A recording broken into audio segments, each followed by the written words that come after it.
It wasn't something I could point to right away. Not a single moment, not a specific word. It was more like a slow pressure, the kind you don't notice until you're already having trouble breathing. My wife Carol passed in the spring of 2019. Pancreatic cancer. 6 weeks from diagnosis to gone. We'd been married 41 years, and I want to tell you that I handled her death with grace and dignity. But the truth is, I sat in our kitchen for 3 days, eating crackers and watching the clock like it owed me something. The house felt enormous. Not because it was big, it was a modest 3-bedroom on Clover Street in Dayton, Ohio. The same house we'd bought in 1994 when our son was 7 years old.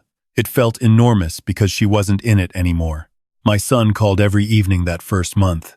He lives in Columbus, about an hour and a half east, and he'd married his wife 4 years before Carol passed. I liked her well enough at the wedding. She was put together, confident, the kind of woman who always seemed to know which fork to use. My son had met her through work. She was in marketing. He was in IT. They moved fast, dating 8 months. Engaged, married within 2 years. Carol had some reservations she kept mostly to herself. I told her every couple finds their own pace. The evening calls from my son were good for a while. We'd talk about nothing important. Sports, the weather, what I'd cooked for dinner. He'd ask how I was sleeping. I'd say fine even when I wasn't. Sometime around October, about 5 months after Carol died, he started mentioning the house. Not directly. That's what I want you to understand. It was never direct. He'd say things like, "That's a lot of house for one person, Dad." Or, "You know the property values on Clover Street have really gone up." Or once, toward the end of that year, he said, "A guy at work sold his place and moved into a condo near his kids. Said it was the best decision he ever made." I told him I appreciated the thought, but I was fine. Then his wife started joining the calls. She was warmer than I expected, actually. Asking about my health, saying they worried about me rattling around alone. She mentioned that their house in Columbus had a finished basement, basically its own apartment, she said. Private entrance, full bathroom, a little kitchenette. They'd been using it for storage, but it wouldn't take much to clear it out. I said that was very kind, but I wasn't ready to make any decisions. She said, "Of course. No pressure. They just wanted me to know the offer was there." I believed her. That's the part I keep coming back to. I genuinely believed her. By March of 2020, when everything shut down, I was alone in that house for weeks at a stretch.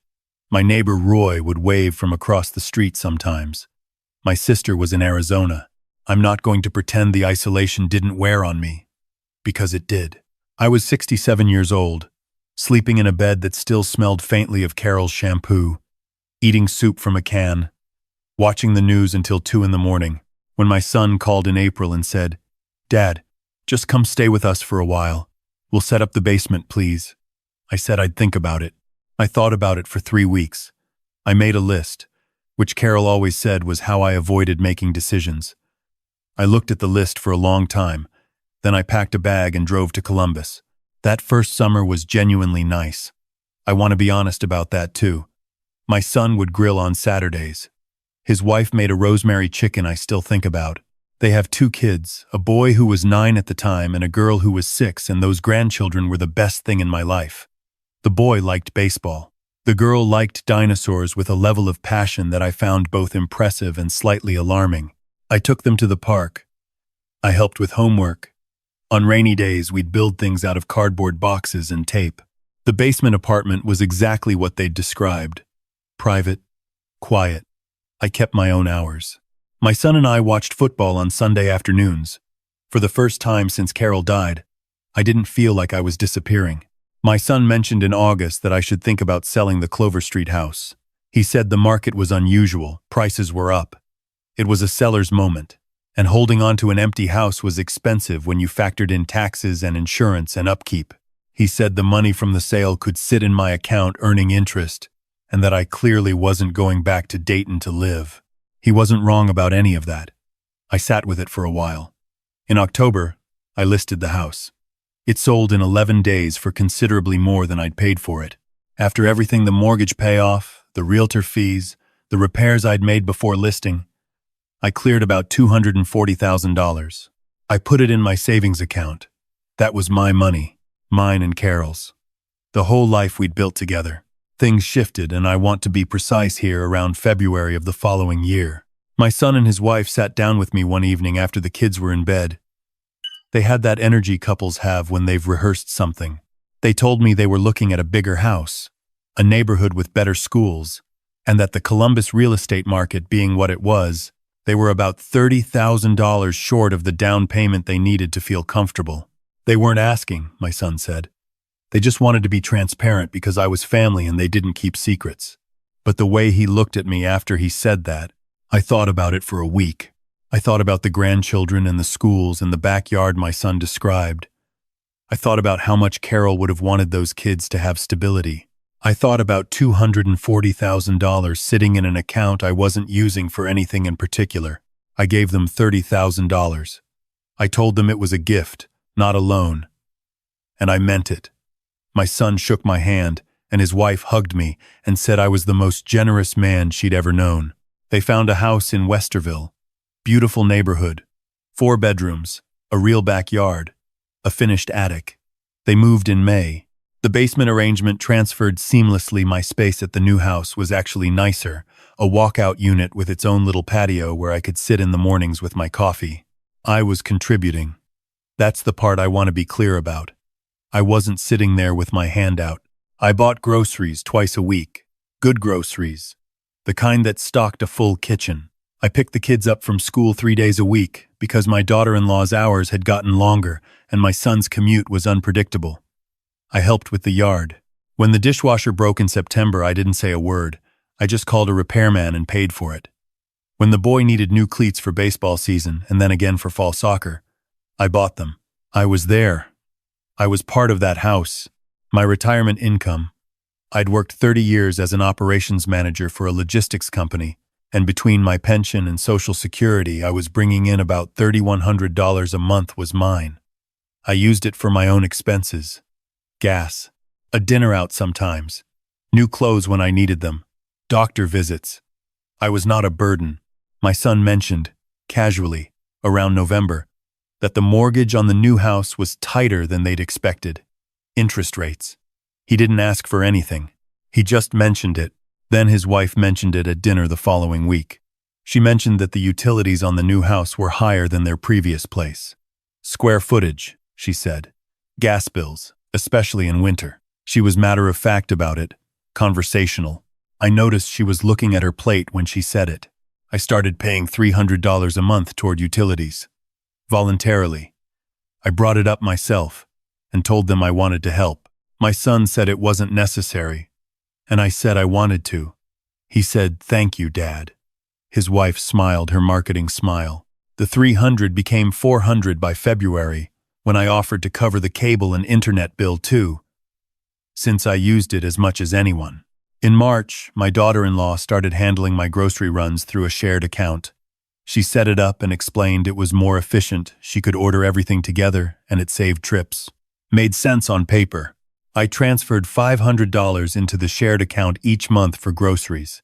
By April, I was contributing something close to $900 a month to the household, not counting the school pickups and the yard work and the appliance repairs and the grandchildren's extracurriculars. I thought we had an understanding. I thought I was earning my place. My son called me one afternoon in May. He called me on the phone, even though I was 40 feet away in the basement, which I noticed and asked if I had time to talk that evening. The phrasing stayed with me all day. We sat at the kitchen table after dinner. His wife sat across from me. My son sat at the end, between us. The kids were upstairs. My daughter-in-law did most of the talking. She said the household expenses had grown considerably, and that with the mortgage and the car payments and the kids' activities, they were feeling stretched. She said she'd done some math. She said the basement unit, if they were to rent it to a tenant on the open market, would easily bring in $1,500 a month in the current Columbus rental market, probably closer to $1,700 or $1,800. She said she wasn't saying that's what they wanted to do. She said she was just being transparent. My son was looking at the table. She said she thought it would be fair. The word she used was fair. If I contributed $1,000 a month toward my space, in addition to the groceries and utilities I was already covering. I sat there for a moment. I asked what my son thought. He said he thought she made some valid points. I want to tell you I said something sharp and perfect. I want to tell you I stood up and delivered some kind of speech. Instead, I said I'd think about it. And I went downstairs, and I sat on my little patio in the dark, and I thought about $30,000 and 2 years of groceries and 4 years of showing up. I didn't sleep well that night. I lay there, and I thought about Carol. I thought about what she would say. She would have said it in 2 sentences. Probably. And they would have been the right 2 sentences. I'm not as economical as she was. I started keeping track after that. I wrote things down. Not for any particular reason at first, it was just something to do with the restlessness. But the numbers started to clarify things for me. In the 14 months since they'd moved to the Westerville house, I had contributed, in cash and in services, somewhere between $22,000 and $25,000 to their household. On top of the $30,000 gift, I had provided consistent childcare 3 days a week, which at any reasonable rate would have cost them another $8,000 to $10,000. I had paid for repairs, clothes, school supplies, sports fees, birthday presents, Christmas, the backyard swing set I'd bought in August because the kids wanted one. $1,000 a month on top of all that. I called my sister in Arizona. Her name is Patricia, and she was Carol's closest friend as well as my sister, which is a combination that produces very blunt advice. She listened for about 20 minutes without saying anything.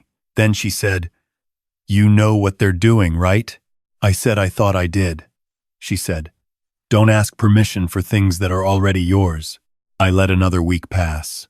In that week, my daughter-in-law texted me twice friendly texts, normal texts, nothing about the conversation. My son brought me a cup of coffee one morning and asked how I was sleeping, and I said fine. It was almost like the conversation hadn't happened. Then she asked again, this time at breakfast. Just the 2 of us. My son already at work. She was very pleasant about it.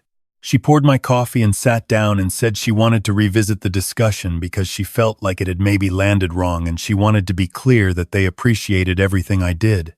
Then she asked, when I thought I might be able to start contributing the additional amount. I put my cup down. I said, I've given you $30,000. I give you $400 a month in utilities and internet. I give you $500 a month for groceries. I've spent over $20,000 on this household in 14 months. I pick up your children from school 3 days a week, every week, without fail.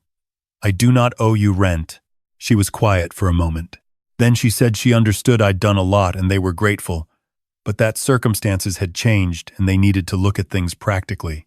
I said I was also being practical. She said they might need to revisit the living arrangement if we couldn't come to an agreement. She said it the way people say things they've been planning to say for a while. I called Patricia again that afternoon. She said, where do you want to be in 6 months? Figure that out and work backwards. It was good advice. I sat with it.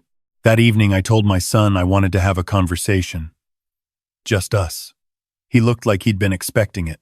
We drove to a diner about 2 miles from the house neutral ground, which felt a little sad, and we sat in a booth and ordered coffee.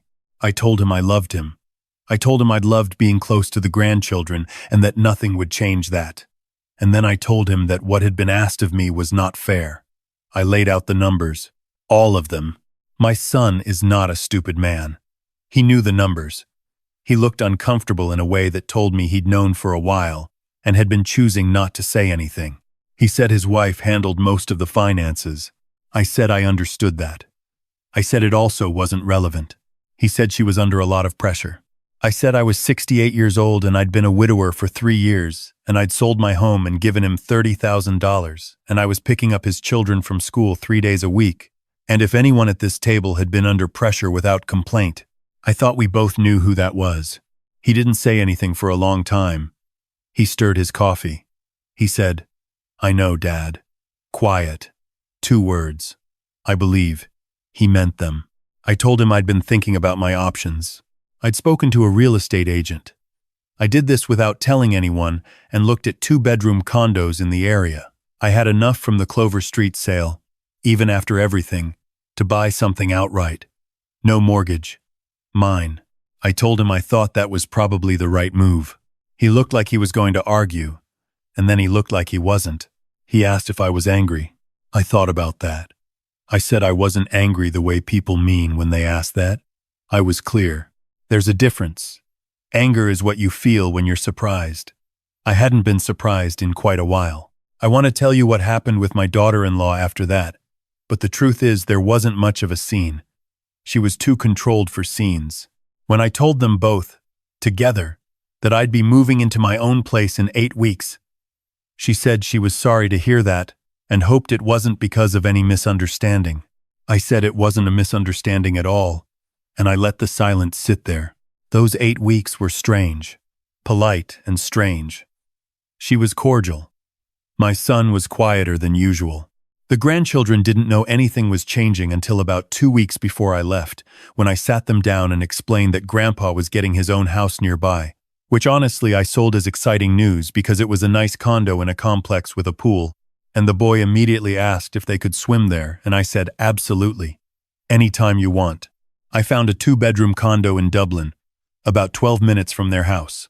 2nd floor, south-facing, good light. I paid for it outright. Put the remaining money back in my account where it belonged. Moved in on a Thursday in late September. The first morning I woke up in my own place. I made my own coffee in my own kitchen, and I sat at my own table, and I read the paper for an hour without anyone needing anything from me. It felt like something I'd forgotten I was allowed to have. The grandchildren came to swim the following Saturday. My son brought them. He stayed for a while, and we sat by the pool in the October sun and watched the kids cannonball into the water. And it was easy between us in a way it hadn't been in months. He said, "This is a good place, Dad." I said I thought so too. He said he was sorry things had gotten complicated. I said things get complicated sometimes. I left it at that. I see the kids twice a week now. Minimum. Sometimes 3 times. I pick them up on Wednesdays still, I offered. I wanted to, and we stopped for ice cream on the way home. The boy is deep into baseball statistics, which means we have 2 hours of material every Wednesday afternoon. The girl has moved from dinosaurs into marine biology, which she describes with the same intensity, and I am here for every word of it. My son texts me most days. We've had some harder conversations since the move, honest ones. The kind you can only have when nobody needs anything from each other. He's admitted that things moved in a direction he should have noticed sooner. I believe him. He's a good man who let someone else make decisions he should have been part of. I don't have a prescription for that situation. I've just decided it's not mine to fix. His wife is civil, polite. We will probably never be close, and I've made peace with that. She got what she needed, and I lost what I let go of, and now we've both recalibrated. There's nothing dramatic left to say. What I'll tell you, because I think it's the part that matters most, is this. I gave from love, and that part was right. What was wrong was believing that love required me to hollow myself out indefinitely, that there was no floor below which I was not expected to give more. I confused being generous with being available for whatever anyone needed, and I confused keeping the peace with actually having peace. I'm 68 years old. I live 12 minutes from my grandchildren. I have a 2nd bedroom. I'm turning into a little reading room. I have a patio where I drink my coffee in the morning, and I do not check my phone until I'm ready. I have money in an account with my name on it that is going to stay there. Carol would have said I took too long to get here. She would have been right. She usually was. But I got here, and I am not going anywhere.